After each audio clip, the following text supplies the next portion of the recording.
It's a great question. And it's actually, there's a gigantic yes to that. There are several things that could have a huge impact on the market, and they're all coming up in the next few weeks. So the first item is going to be the budget reconciliation bill, which is this $3.5 trillion package. And the part that could really impact the markets, in my opinion, is how they're going to pay for it. It's the tax provisions in here. And the tax provisions that have been talked about, some of them are going to definitely be in the bill. And those are increasing the corporate tax rate from 21 maybe to 25%. And the second one is increasing the top rate from 37 to 39%. And those are not very controversial. There's another technical one that'll likely be in that would affect some market participants, and that's carried interest. And that's the way taxes are compiled for some hedge funds. But the big market impact, I think, would be, as they discussed, changing the capital gains rate. There's been some talk among progressive Democrats about actually basically eliminating the favorable treatment of long-term capital gains, and at some income level have them taxed at the same rate as ordinary income.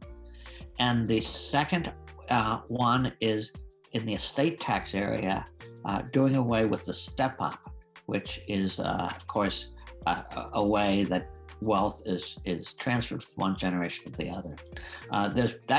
Both have gotten significant pushback.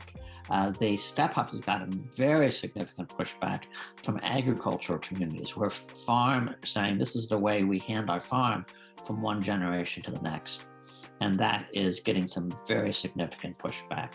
And there are just a lot of others who believe that this is not appropriate. And so there's going to be a lot of pushback, but there's going to be a lot starting as early as perhaps next week when the Ways and Means Committee starts to do their portion of this reconciliation bill. There's going to be a lot of headline risk, I think, about tax policy. And so that is one big area that's going to start as early as next week. And by the end of September, we currently have a September 27th date that the Speaker has said we will have a vote on the $1 trillion bipartisan Senate-passed infrastructure bill. And that is the bill that the markets, I think, are expecting to pass.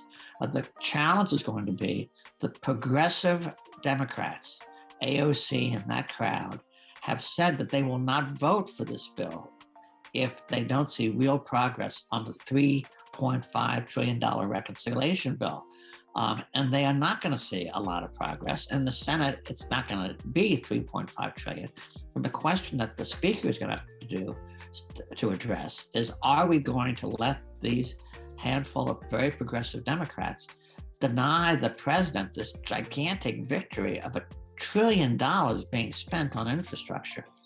And I think if the answer is no and it's delayed, that again, that could be some headline risk for the markets. I don't think it's easy to quantify at this point, but I think the market could be upset that the president and the Speaker can't get through this infrastructure bill. The third one, which is sort of two combined, which are gigantic, are the annual battle to get a bill passed by October 1st to keep the government open. We have, over the last several decades, had several times when we have government closures, when part of the government closes because it hasn't been funded by October 1st. The federal government works on a fiscal year that begins on October 1st. And if there's no budget passed, if there's no money appropriated, technically they have to close down. And so you have that issue. And Senator McConnell has said there will be no Republican votes to get that bill through. The Speaker has taken the position, we're going to do that, and we're going to add to it the debt ceiling. And probably of all the issues that could impact markets is the debt ceiling.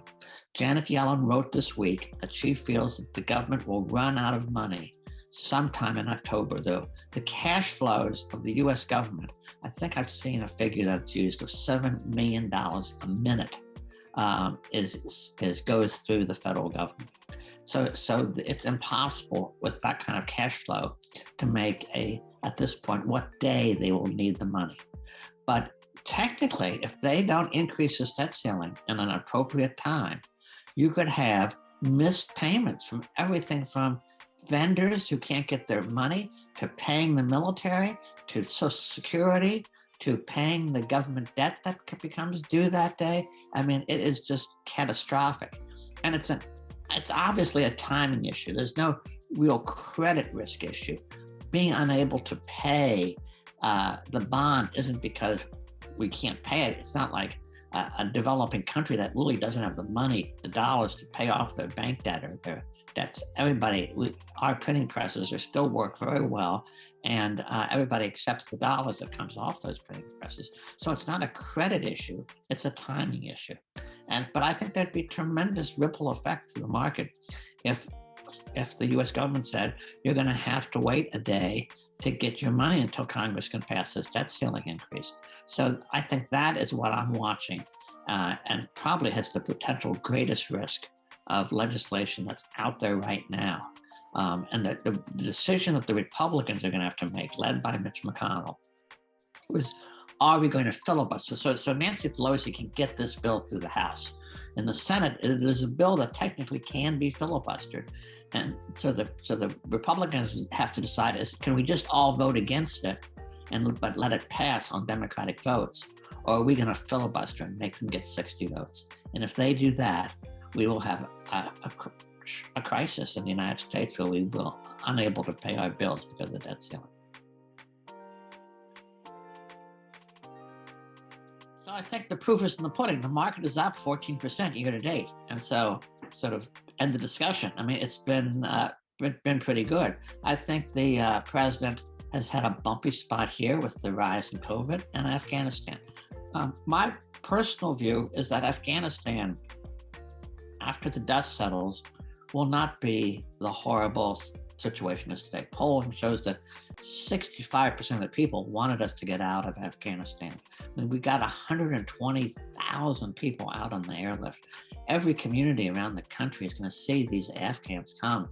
And it's one of the things I was talking, we had lunch with friends who are very active in their local church, and we're going to give them some extra clothing and stuff that we have in the house.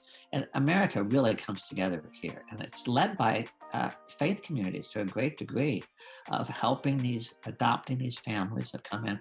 I know years ago, and after the revolution in Hungary in 1956, my family and a group of people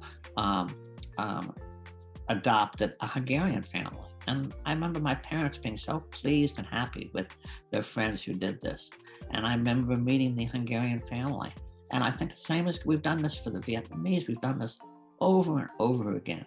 And I think there's going to be a good feeling once these Afghan families come and local people of faith, groups of faith start to help them, and people are going to feel much better about it than they do today. That's just my personal view.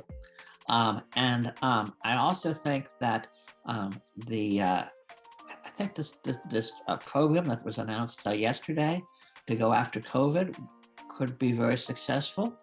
And so, and then if we are going to get this infrastructure bill through, so I think the market will like all those things, and I think Biden will get some credit for it.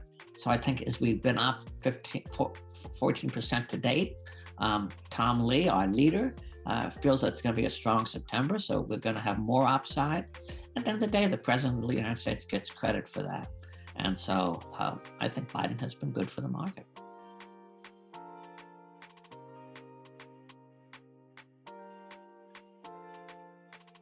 So the crypto is a great example of people like me. I was a 22-year-old congressional aide.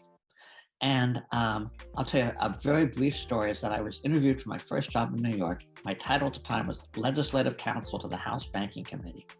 And the chairman of the bank interviewed me for like an hour and a half. The president came in and said, Mr. Block, I just really have one question. And the question is, I'm looking at your resume. Your title is Counsel to the House Banking Committee.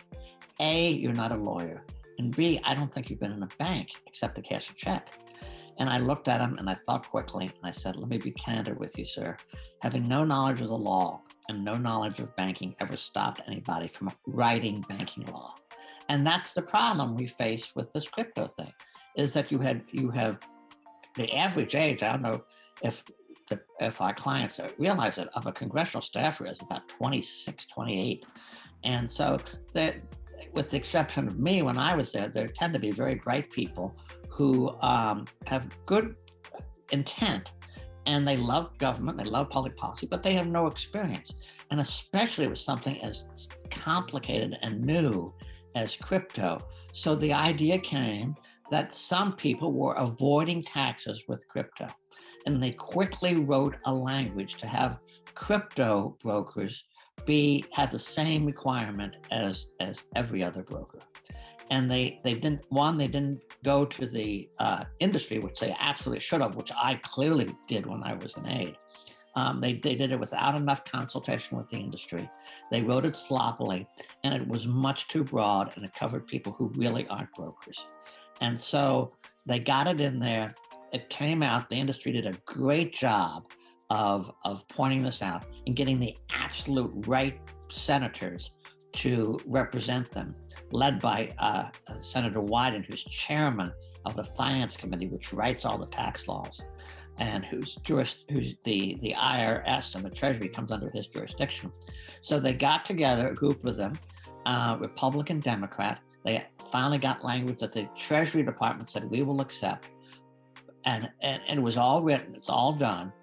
But at the time, the parliamentary situation in the Senate was that at that point, an amendment could only be added by unanimous consent. They go to the floor, Republicans, Democrats, left, right, and they all said, we want to add this to the bill. And one senator, Senator Shelby of Alabama, in a childish move, couldn't get his amendment that he wanted on the bill. So he said, if I can't get my amendment, nobody's going to get any amendment. And he objected, and it did not get in. So now the bill is sitting in the House. When the House considers legislation, there are 435 members, from the farthest left to the farthest right, really in the political spectrum of the United States. And so sometimes bills come to the floor of the House under what is called a closed rule, meaning no amendments are accepted. And that's the problem we have with the crypto bill, with the infrastructure bill that has the crypto language in the House. Even though if they would allow amendments, this amendment would get in easily, but they can't have any amendments, because if they say, well, we want this one amendment, that some other people like Senator Shelby will say, well, then I want this amendment, and suddenly it becomes an uncontrollable situation. The infrastructure bill, as people remember, it's called the bipartisan infrastructure bill. There were 19 Republicans in the Senate, including Mitch McConnell, who voted for it. So it's a very carefully crafted compromise. They cannot open it up for amendments. And so it will pass the House with a closed rule. So there will be no amendments permitted. But there are two avenues that crypto can go through to improve this language. One is there's something called a technical corrections amendment, where you get a non-controversial bill. It passes the Senate under unanimous consent, which I think it would. Senator Shelby said he favored this. In the House, there's a procedure for these bills called suspension of the rules, where they have 45 minutes debate. It requires 2/3 majority. If it gets 2/3 majority, the Senate has passed it, it becomes law. So you can do it that way, which is the way non-controversial bills get through the Congress.